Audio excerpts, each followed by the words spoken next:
फिर मकार लोमड़ी ने वहीं बकरी को मार डाला और उसे खा गई। ये कहानी काशीपुर जंगल की है, जहाँ एक लोमड़ी रहती थी जिसका नाम लीला था। वो बहुत चालाक और लालची थी। वो हमेशा जंगल में छोटे जानवरों की तलाश में रहती थी और जब भी किसी छोटे जानवर को अकेला देखती तो उसे मारकर अपना शिकार बना लेती थी। अरे भाई, सुबह हो गई है, अब हर रोज की तरह जंगल जाओ और खाने की तलाश करो। मैं उस रोज रोज की दौड़ भरी जिंदगी से तंग आ चुकी हूँ। आज कौन बेवकूफ बनने वाला है? कल वो खरगोश कितनी आसानी से मेरा शिकार बन गया। अगर मुझे ऐसा ही कोई बेवकूफ जानवर मिल जाए तो मजा आ जाए। अब मुझे भी भूख लग रही है, अब मुझे भी खाने की तलाश करनी पड़ेगी। ये कहकर लोमड़ी जंगल की तरफ चल पड़ी और जंगल में इधर उधर घूमने लगी। जंगल में घूमते घूमते भूखी और प्यासी लोमड़ी एक दरख्त के नीचे बैठ गई। आज तो भूख से मर गई। मैंने पूरा जंगल छान मारा मगर कोई शिकार नहीं मिला। आज तो इस जंगल के सब जानवर जैसे मर ही गए हों। मैंने पूरा जंगल तलाश किया मगर एक भी जानवर नजर नहीं आया। लगता है आज मेरे आने की खबर पहले ही सबको हो गई थी और सब अपने अपने घरों में छिप गए हैं। लेकिन ये कब तक अपने घर रहेंगे? मेरा नाम भी लीला लोमड़ी है। इतने में लीला लोमड़ी ने एक बकरी को देखा जो पानी के किनारे हरी घास खा रही थी। अरे वाह, बिल्कुल वैसा ही हुआ जैसा मैंने सोचा था। आज मेरा दिल बकरी का गोश्त खाने को कर रहा था।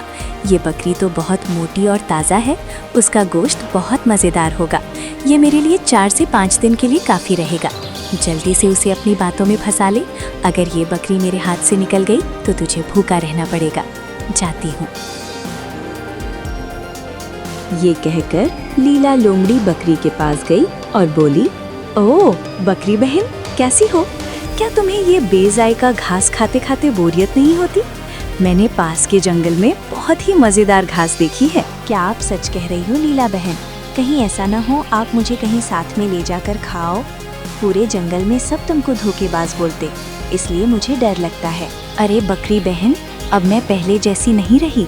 वो सब राजा शेर मुझसे जबरदस्ती करवाया था, वरना मैं तो कभी किसी को नुकसान पहुंचाने के बारे में सोच भी नहीं सकती। अगर तुम्हें मेरी बातों पर यकीन नहीं तो मेरे साथ चलो और खुद देख लो। अब बकरी लोमड़ी की मीठी बातों में पूरी तरह फंस चुकी थी। अगर ऐसी बात है लीला बहन तो मुझे जल्दी से उस मजेदार घास के पास ले चलो। बकरी की ये बात सुनकर लोमड़ी बहुत खुश हुई, क्योंकि उसे लगा कि वो अपने मंसूबे में कामयाब हो गई है। जी बकरी बहन, मैं अभी तुम्हें वहाँ ले चलती हूँ। वहाँ आपको बहुत ही मजेदार घास मिलेगी। एक बार वहाँ चली गई तो वापस आने का नाम नहीं लोगी। उसके बाद लीला लोमड़ी बकरी को अपने साथ लेकर एक सुनसान और घने जंगल में ले गई। अरे लीला बहन, वो मजेदार घास कहाँ है? मुझे तो कहीं नजर नहीं आ रही। जल्दी मुझे इस घास के पास ले चलें। बस थोड़ी दूरी और है बकरी बहन, उसके बाद आप जी भर के हरी हरी मीठी घास खाना पेट भर। और जैसे ही वो घने जंगल में पहुंची, लोमड़ी का मंसूबा बिल्कुल बदल गया और वो बोली, ओ बेवकूफ बकरी, तुम कितनी नादान हो जो सब कुछ जानते हुए भी मेरी झूठी और मीठी बातों में इतनी आसानी से आ गई। मैंने तुम्हें धोखा दिया है और अब मैं तुम्हें मारकर खा जाऊंगी। लीला बहन, ये क्या बोल रही हो? मुझे छोड़ दो। मैंने क्या बिगाड़ा है तेरा? मुझे जाने दो मेरे घर। मेरा बच्चा है, मेरे बिना वो मर जाएगा। मुझे छोड़ दो, मत मारो मुझे। फिर मकार लोमड़ी ने वहीं बकरी को मार डाला और उसे खा गई। मजा आ गया। जो भी कहो, बकरी का गोश्त बहुत मजेदार था। मुझे बहुत समय के बाद ऐसा खाना नसीब हुआ है। मैंने आज पेट भर कर खाना खाया है। बस इस तरह मुझे जानवरों को फंसाना होगा। और इसी तरह वक्त गुजरता गया। अब आहिस्ता आहिस्ता जंगल में छोटे जानवरों की तादाद कम होने लगी और लोमड़ी भूख से मरने के करीब थी। हर रोज की तरह एक दिन लीला लोमड़ी दोबारा खाने की तलाश में निकली और इधर उधर भटकने लगी। लेकिन उस दिन काफी देर तक घूमने के बावजूद भी उसे खाने के लिए कुछ नहीं मिला। सुबह से शाम हो गई मगर उस दिन उसे कुछ भी खाने को नसीब न हुआ। अब लोमड़ी भूख से नढाल थी और एक दरख्त के नीचे बैठकर अपनी किस्मत को कोसने लगी। ऐ खुदा, तेरा खेल भी निराला है। अगर ऐसा ही चलता रहा तो मैं मर जाऊंगी और उसकी जिम्मेदारी आप पर होगी। ऐ प्रभुदकार, मेरा ख्याल है कि मुझे ये जंगल हमेशा के लिए छोड़ देना चाहिए। मुझे यहाँ से चले जाना चाहिए। आज 2 दिन होने को आए हैं, मुझे कुछ भी नहीं मिला। उसके बाद लीला लोमड़ी दूसरे जंगलों की तरफ चली गई और शेर सिंह के इलाके में पहुंच गई, जहां शेर सिंह की हुकूमत थी। लोमड़ी जंगल में छिपकर रहने लगी और इसी तरह उसके दिन गुजरने लगे। एक दिन लोमड़ी की मुलाकात जंगल के राजा से हुई। तुम कौन हो और कहां से आई हो? हमने पहले तुम्हें कभी इस जंगल में कभी नहीं देखा, और हमारे जंगल में क्या लेने आई हो? सब कुछ सच बताना। शेर सिंह की बात सुनकर लोमड़ी कुछ घबरा गई और गलत बात कह देती है। मैं यमलोक से आई हूँ और इस जंगल में आई हूँ। क्या तुम मुझे बेवकूफ समझती हो? मैं इस जंगल का राजा शेर सिंह हूँ और तू अपने आप को बहुत चालाक और होशियार समझती हो। अगर तुमने मेरे साथ ज्यादा होशियारी दिखाने की कोशिश की तो अपनी जान से हाथ धो बैठोगी, समझ गई?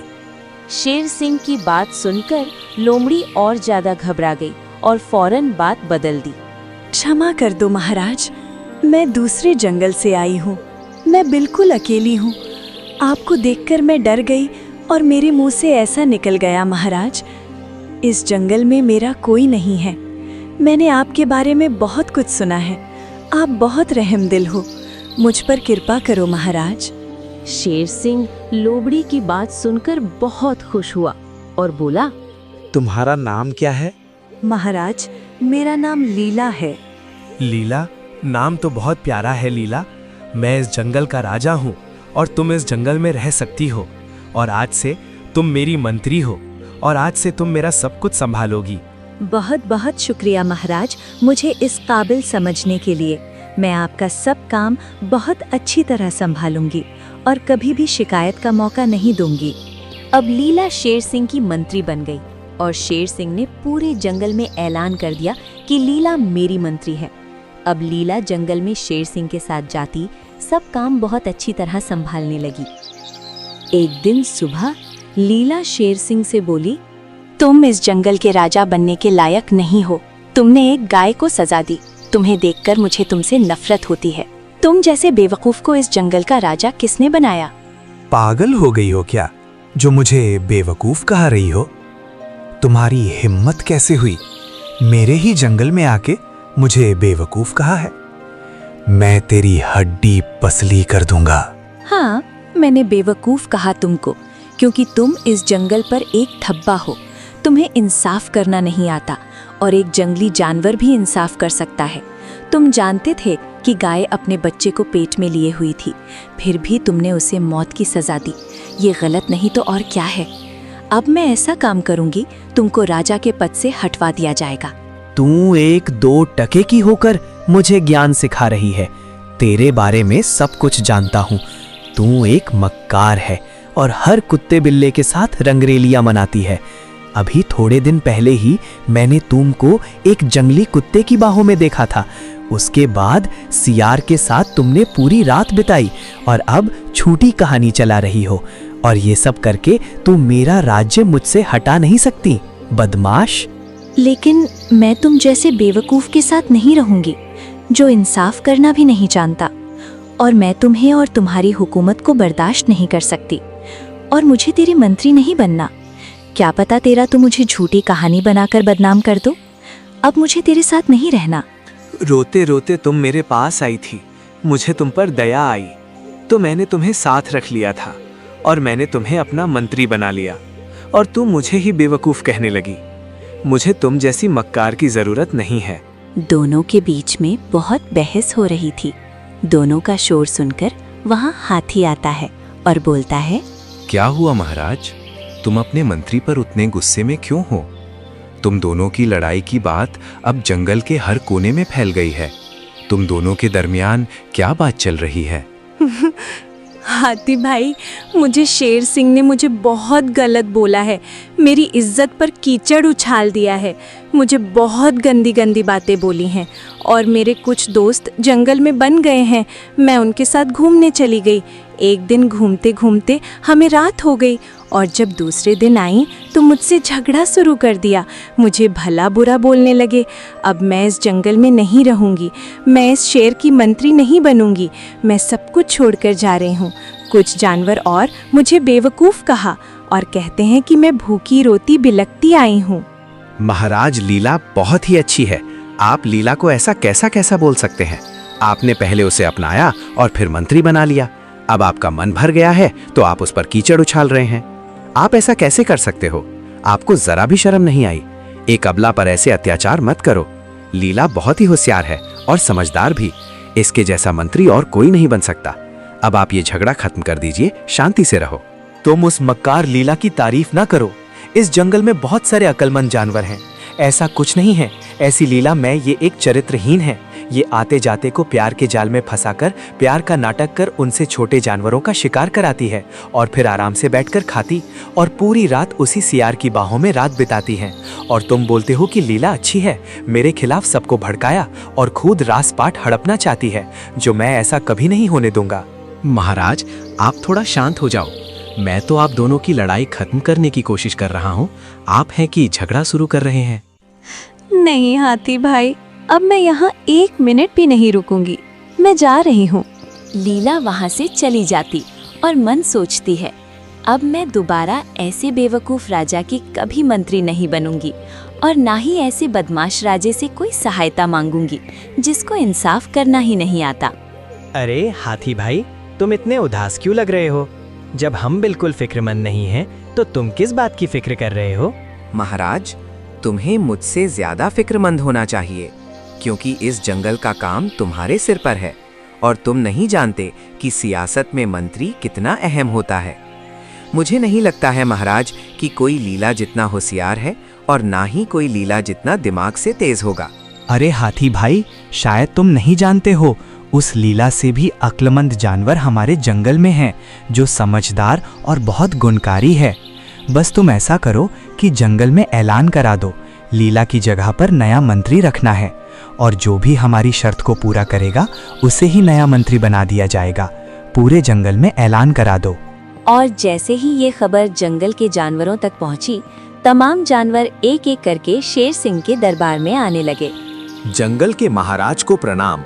मैं इस जंगल के चपे चपे से वाकिफ हूँ, सबका सही फैसला कराता हूँ। मुझे लगता है कि मैं ही इस जंगल का महामंत्री बनने लायक हूँ।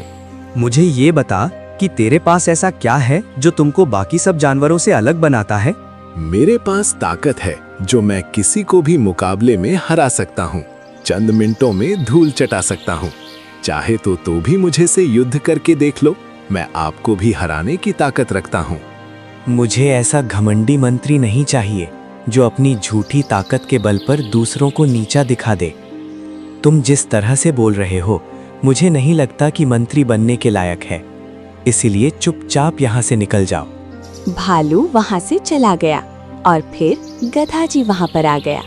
तुम कौन हो? तुम्हारे मुंह में जुबान नहीं है?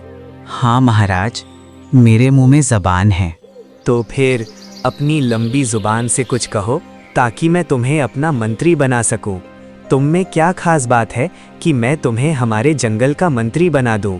जंगल के महाराज को मेरा नमस्कार है। मैं हूँ गधा, जो भारी सामान उठाकर जहाँ से वहाँ ले जाता हूँ और किसी से कोई लगान नहीं लेता हूँ। फिर भी मुझे सब गधा ही कहते हैं। इसलिए मैं सोचता हूँ अगर मैं महामंत्री बन गया तो आराम से बैठकर जिंदगी बिता लूँगा और कोई सुंदर सी शेरनी से शादी कर लूँगा। ओहो, शोक तो देखो महाराज, राज की शेरनी से शादी करेगा। मूर्ख, कोई गधी नहीं मिली शादी को जो शेरनी से शादी करेगा। बेवकूफ, शेरनी तेरे जैसा का कच्चा मांस खाती, तू शेरनी से शादी करेगा। भाग जा। अगर मैं जंगल का राजा ना होता तो तेरी शादी यहीं हो जाती। अब यहाँ से भाग जा, वरना जान निकाल लूंगा तेरी। देखा महाराज, कोई भी जानवर लीला जितना बुद्धिमान नहीं और ना ही कोई चालाक है। अगर आप चाहते हैं कि सब कुछ सही रहे तो लीला ही ये काम कर सकती हैं। आप एक बार लीला के पास जाइए और उसे मना कर ले आइए। मुझे विश्वास है वो मान जाएगी और उसे भी अपनी गलती का एहसास हो गया होगा। हाथी की बात मान शेर सिंह लीला के पास जाता है। लीला से बोलता है, ओ मेरी प्यारी लीला, कैसी हो तुम? तुम तो मुझे भुला ही दिया। कभी याद नहीं आती है क्या? तुमको मेरी थोड़ी सी बात के लिए इतनी नाराज हो गई हो? मुझे माफ कर दो मेरी प्यारी दोस्त। मुझे बिना सच्चाई जाने तेरा मजाक नहीं उठाना चाहिए था और ना ही मुझे ज़्यादा भला बुरा बोलना नहीं चाहिए था। मेरी प्यारी दोस्त, हमारे साथ चलो। ओह महाराज, आप खुद चलत मेरी कुटिया पर आए हो तो भला मैं आपको नाराज कैसे कर सकती हूँ? आप लज्जित होने की ज़रूरत नहीं है। मैं भी अपनी गलत काम से शर्मिंदा हूँ। इसमें सबसे ज़्यादा मेरी गलती है। मैंने ये नहीं देखा कि आपने सबको छोड़कर मुझे अपना महामंत्री बना लिया और मैं आपके खिलाफ साजिश रची थी। मुझे भी माफ़ कर दो महाराज। आगे से मैं भी कोई ऐसा गलत काम नहीं करूँगा और ना ही किसी को धोखा दूंगी। अब चलो महाराज, मैं आपके साथ चलती हूँ।